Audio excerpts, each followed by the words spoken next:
Hi, this is Jeffrey Kerr at Kerr Financial Group, and today is Friday, September 19, 2024, and we need to cover the Fed, did cut 50 basis points on Wednesday afternoon.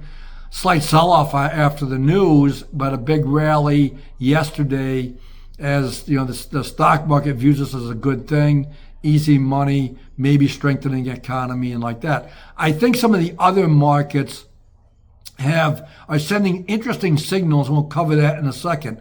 The Fed, again, cut 50 basis points, are going to cut another 50 basis points by the end of the year. There's two more meetings, November, December, so probably 25 basis points each meeting. They're guiding for another 1% reduction next year and 50 basis points in 2026.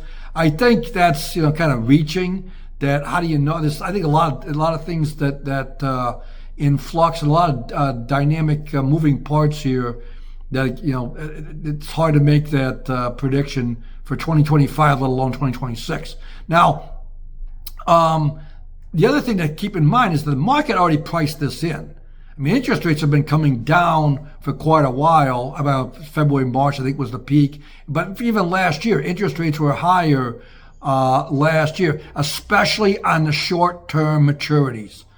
And so those rates have come down. Longer-term maturities haven't come down as much. But I think it's interesting that the market's already priced in what Powell's talking about. So the other thing that is important, I think, is that the dollar's been weak. I've been mentioning this slightly, but I think the dollar being weak, and it points towards international currencies, go and flow where they're being treated the best in terms of lower inflation and higher interest rates. And with our interest rates projected to be coming down, money leaving, the dollar's weakening, and that means that the international flows are outgoing, selling the dollar.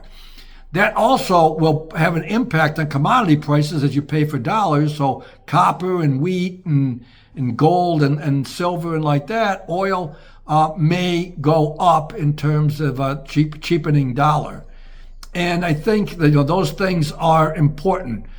Today, the stock market's off a little bit as I'm doing this late morning, but it's also I don't know if there's much to take of that because it's a huge expiration for options and futures and options on futures and like that.